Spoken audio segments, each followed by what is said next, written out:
Au nom d'Allah, le tout miséricordieux, le très miséricordieux. Gloire et pureté à celui qui de nuit fit voyager son serviteur Mohammed de la mosquée Al-Haram à la mosquée Al-Aqsa, dont nous avons béni l'alentour, afin de lui faire voir certaines de nos merveilles. C'est lui vraiment qui est l'audient, le clairvoyant. Et nous avions donné à Moïse le livre dont nous avions fait un guide pour les enfants d'Israël. Ne prenez pas de protecteur en dehors de moi, ô vous, les descendants de ceux que nous avons transportés dans l'arche avec Noé. Celui-ci était vraiment un serviteur fort reconnaissant. Nous avions décrété pour les enfants d'Israël, et annoncé dans le livre, par 2 fois vous sèmerez la corruption sur terre, et vous allez transgresser d'une façon excessive. Lorsque vint l'accomplissement de la première de ces 2 prédictions, nous envoyâmes contre vous certains de nos serviteurs doués d'une force terrible, qui pénétrèrent à l'intérieur des demeures, et la prédiction fut accomplie. Ensuite, nous vous donnâmes la revanche sur eux, et nous vous renforçâmes en biens et en enfants, et nous vous fîmes un peuple plus nombreux. Si vous faites le bien, vous le faites à vous-même, et si vous faites le mal, vous le faites à vous aussi.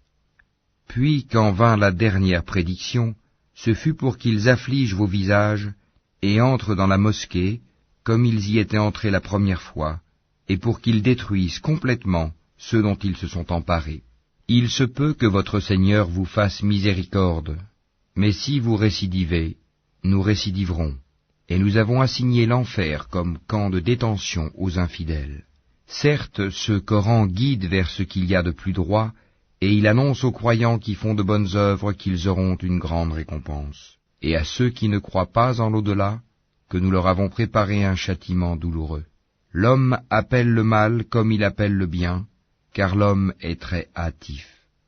Nous avons fait de la nuit et du jour 2 signes, et nous avons effacé le signe de la nuit, tandis que nous avons rendu visible le signe du jour, pour que vous recherchiez des grâces de votre Seigneur, et que vous sachiez le nombre des années et le calcul du temps. Et nous avons expliqué toutes choses d'une manière détaillée. Et au cou de chaque homme, nous avons attaché son œuvre, et au jour de la résurrection, nous lui sortirons un écrit qu'il trouvera déroulé. Lis ton écrit, aujourd'hui, tu te suffis d'être ton propre comptable. Quiconque prend le droit chemin ne le prend que pour lui-même, et quiconque s'égare ne s'égare qu'à son propre détriment, et nul ne portera le fardeau d'autrui. Et nous n'avons jamais puni un peuple avant de lui avoir envoyé un messager. Et quand nous voulons détruire une cité, nous ordonnons à ces gens opulents d'obéir à nos prescriptions, mais au contraire ils se livrent à la perversité. Alors, la parole prononcée contre elle se réalise, et nous la détruisons entièrement. Que de générations avons-nous exterminées après Noé, et ton Seigneur suffit qu'il soit parfaitement connaisseur et clairvoyant sur les péchés de ses serviteurs. Quiconque désire la vie immédiate, nous nous hâtons de donner ce que nous voulons, à qui nous voulons, puis nous lui assignons l'enfer, où il brûlera méprisé et repoussé. Et ceux qui recherchent l'au-delà et fournissent les efforts qui y mènent, tout en étant croyants, alors l'effort de ceux-là sera reconnu. Nous accordons abondamment à tous, ceux-ci comme ceux-là, des dons de ton Seigneur, et les dons de ton Seigneur ne sont refusés à personne. Regarde comment nous favorisons certains sur d'autres, et dans l'au-delà il y a des rangs plus élevés et plus privilégiés. N'assigne point à Allah d'autres divinités, sinon tu te trouveras méprisé et abandonné. Et ton Seigneur a décrété, n'adorez que lui, et marquez de la bonté envers les pères et les mères. Si l'un d'eux ou tous deux doivent atteindre la vieillesse auprès de toi, alors ne leur dis point « fi » et ne les brusque pas, mais adresse-leur des paroles respectueuses. Et par miséricorde, abaisse pour eux l'aile de l'humilité, et dis, ô mon Seigneur, fais-leur à tous deux miséricorde comme ils m'ont élevé tout petit. Votre Seigneur connaît mieux ce qu'il y a dans vos âmes. Si vous êtes bons, il est certes pardonneur pour ceux qui lui reviennent se repentant, et donne aux proches parents ce qui lui est dû, ainsi qu'aux pauvres et aux voyageurs en détresse, et ne gaspille pas indûment. car les gaspilleurs sont les frères des diables, et le diable est très ingrat envers son Seigneur. Si tu t'écartes d'eux à la recherche d'une miséricorde de ton Seigneur, que tu espères, adresse-leur une parole bienveillante. Ne porte pas ta main enchaînée à ton cou par avarice, et ne l'étends pas non plus trop largement, sinon tu te trouveras blâmé et chagriné. En vérité, ton Seigneur étend ses dons largement à qui il veut ou les accorde avec parcimonie. Il est sur ses serviteurs parfaitement connaisseur et clairvoyant. Et ne tuez pas vos enfants par crainte de pauvreté. C'est nous qui attribuons leur subsistance tout comme à vous. Les tuer, c'est vraiment un énorme péché. Et n'approchez point la fornication. En vérité, c'est une turpitude, et quel mauvais chemin. Et sauf en droit, ne tuez point la vie qu'Allah a rendue sacrée. Quiconque est tué injustement alors que nous avons donné pouvoir à son proche parent, que celui-ci ne commette pas d'excès dans le meurtre, car il est déjà assisté par la loi. Et n'approchez les biens de l'orphelin que de la façon la meilleure, jusqu'à ce qu'il atteigne sa majorité, et remplissez l'engagement, car on sera interrogé au sujet des engagements. Et donnez la pleine mesure quand vous mesurez, et pesez avec une balance exacte, c'est mieux pour vous, et le résultat en sera meilleur. Et ne poursuis pas ceux dont tu n'as aucune connaissance, l'ouïe, la vue et le cœur. Sur tout cela, en vérité, on sera interrogé. Et ne foule pas la terre avec orgueil. Tu ne sauras jamais fendre la terre, et tu ne pourras jamais atteindre la hauteur des montagnes. Ce qui est mauvais en tout cela est détesté de ton Seigneur. Tout cela fait partie de ce que ton Seigneur t'a révélé de la sagesse. N'assigne donc pas à Allah d'autres divinités, sinon tu seras jeté dans l'enfer, blâmé et repoussé. Votre Seigneur aurait-il réservé exclusivement pour vous des fils, et lui aurait-il pris pour lui des filles parmi les anges? Vous prononcez là une parole monstrueuse. Très certainement nous avons exposé tout ceci dans ce Coran afin que les gens réfléchissent, mais cela ne fait qu'augmenter leur répulsion. Dis, s'il y avait des divinités avec lui, comme ils le disent, elles auraient alors cherché un chemin pour atteindre le détenteur du trône. Pureté à lui, il est plus haut et infiniment au-dessus de ce qu'ils disent. Les 7 cieux et la terre, et ceux qui s'y trouvent, célèbrent sa gloire. Et il n'existe rien qui ne célèbre sa gloire et ses louanges. Mais vous ne comprenez pas leur façon de le glorifier. Certes, c'est lui qui est indulgent et pardonneur. Et quand tu lis le Coran, nous plaçons entre toi et ceux qui ne croient pas en l'au-delà un voile invisible. Nous avons mis des voiles sur leur cœur, de sorte qu'ils ne le comprennent pas, et dans leurs oreilles une lourdeur. Et quand, dans le Coran, tu évoques ton Seigneur, l'unique, ils tournent le dos, par répulsion. Nous savons très bien ce qu'ils écoutent. Quand ils t'écoutent et qu'ils chuchotent entre eux, les injustes disent « Vous ne suivez qu'un homme ensorcelé. » Vois ce à quoi ils te comparent. Ils s'égarent donc et sont incapables de trouver un chemin vers la vérité. Et ils disent « Quand nous serons ossements et poussière, serons-nous ressuscités en une nouvelle création ?» Dis « Soyez pierre ou fer, ou toute autre créature que vous puissiez concevoir. » Ils diront alors, « Qui donc nous fera revenir ?» Dis, « Celui qui vous a créé la première fois. » Ils secoueront vers toi leur tête et diront, « Quand cela ?» Dis, « Il se peut que ce soit proche. Le jour où il vous appellera, vous lui répondrez en le glorifiant. Vous penserez cependant que vous n'êtes restés sur terre que peu de temps. Et dis à mes serviteurs d'exprimer les meilleures paroles, car le diable sème la discorde parmi eux. Le diable est certes pour l'homme un ennemi déclaré. Votre Seigneur vous connaît mieux. S'il veut, il vous fera miséricorde, et s'il veut, il vous châtiera. Et nous ne t'avons pas envoyé pour que tu sois leur protecteur. Et ton Seigneur est plus connaisseur de ceux qui sont dans les cieux et sur la terre. Et parmi les prophètes, nous avons donné à certains plus de faveur qu'à d'autres. Et à David nous avons donné le Zabour. Dis, invoquez ceux que vous prétendez être des divinités en dehors de lui. Ils ne possèdent ni le moyen de dissiper votre malheur, ni de le détourner. Ceux qu'ils invoquent cherchent eux-mêmes à qui mieux le moyen de se rapprocher le plus de leur Seigneur.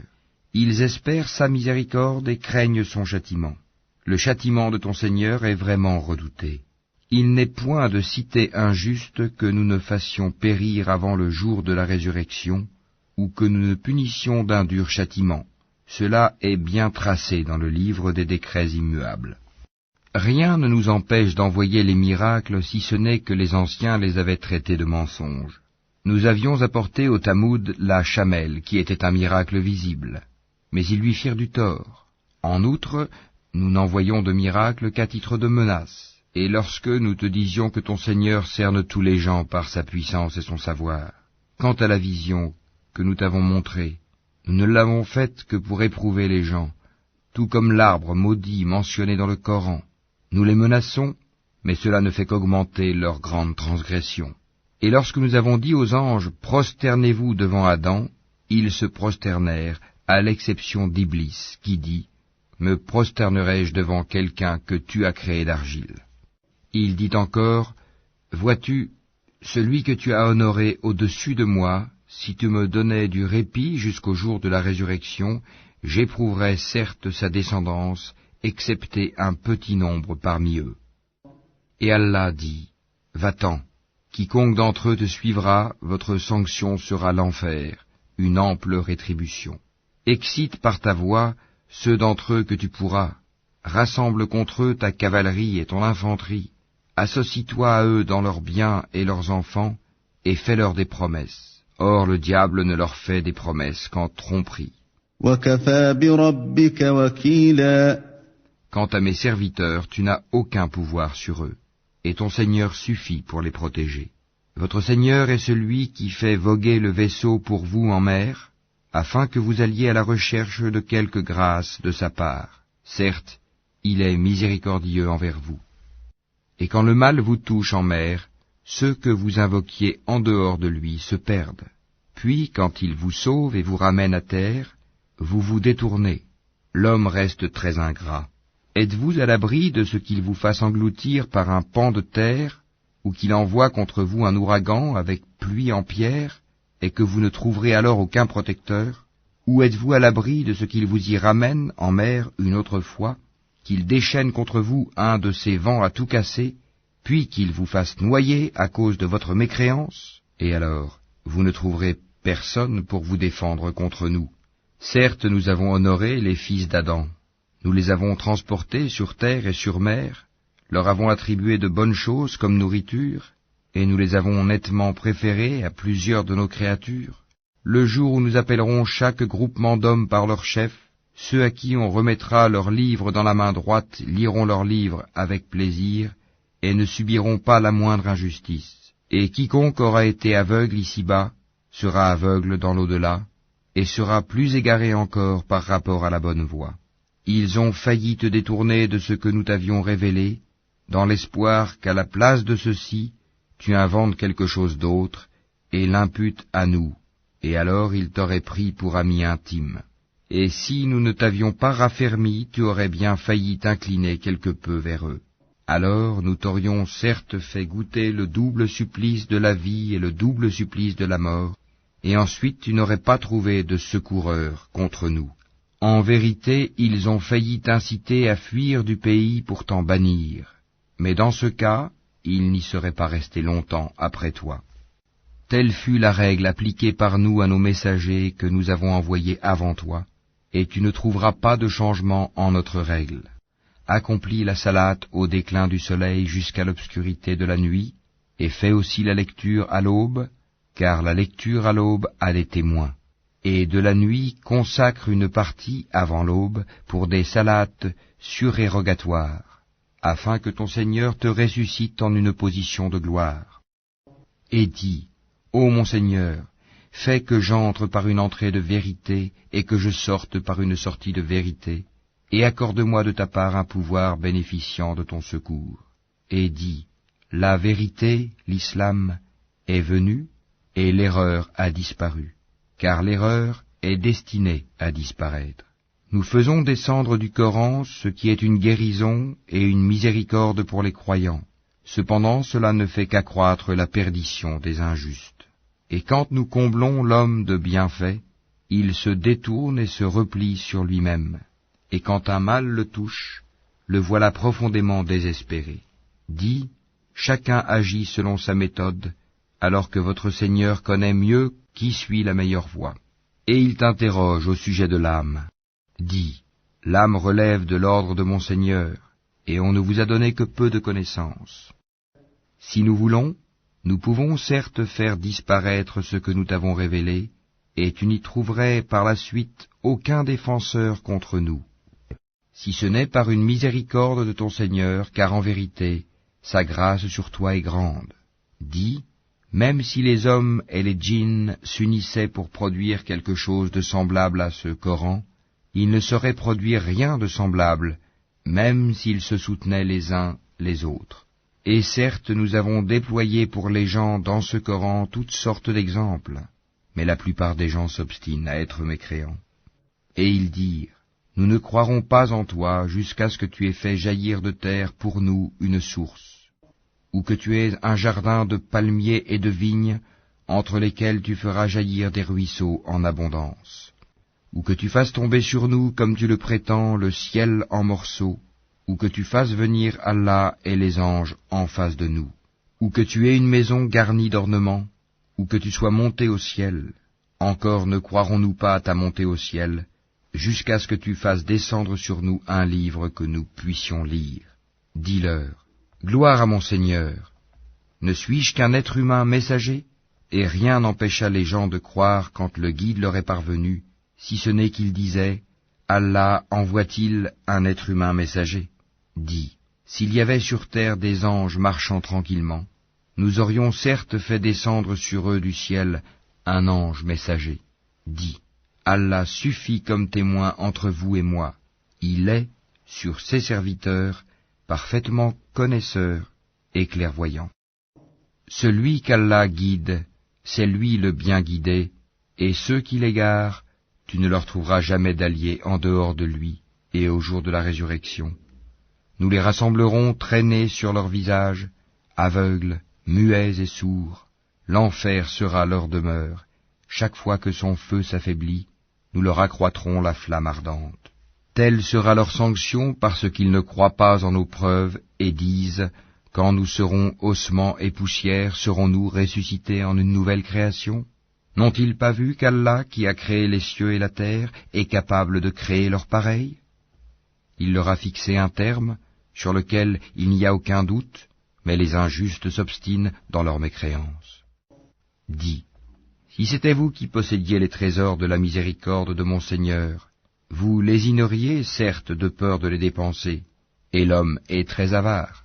Et certes, nous donnâmes à Moïse 9 miracles évidents. Demande donc aux enfants d'Israël, lorsqu'il leur vint, et que Pharaon lui dit, « Ô Moïse, je pense que tu es ensorcelé. » Il dit, « Tu sais fort bien que ces choses-là, les miracles, seul le Seigneur des cieux et de la terre les a fait descendre comme autant de preuves illuminantes. Et certes, ô Pharaon, je te crois perdu. » Pharaon voulut donc les expulser du pays. Alors nous les noyâmes tous, lui et ceux qui étaient avec lui. Et après lui nous dîmes aux enfants d'Israël, « Habitez la terre. Puis, lorsque viendra la promesse de la vie dernière, nous vous ferons venir en foule. » Et c'est en toute vérité que nous l'avons fait descendre, le Coran, et avec la vérité il est descendu, et nous ne t'avons envoyé qu'en annonciateur et avertisseur. Nous avons fait descendre un Coran que nous avons fragmenté, pour que tu le lises lentement aux gens, et nous l'avons fait descendre graduellement. Dis, croyez-y ou n'y croyez pas, ceux à qui la connaissance a été donnée avant cela, lorsqu'on le leur récite, tombent, prosternés, le menton contre terre, et disent, gloire à notre Seigneur, la promesse de notre Seigneur est assurément accomplie. Et ils tombent sur leur menton, pleurant, et cela augmente leur humilité. Dis, invoquez Allah ou invoquez le tout miséricordieux, quel que soit le nom par lequel vous l'appelez, il a les plus beaux noms. Et dans ta salate, ne récite pas à voix haute, et ne l'y abaisse pas trop, mais cherche le juste milieu entre les deux. Et dis, louange à Allah qui ne s'est jamais attribué d'enfant, qui n'a point associé en la royauté, et qui n'a jamais eu de protecteur de l'humiliation. et proclame hautement sa grandeur.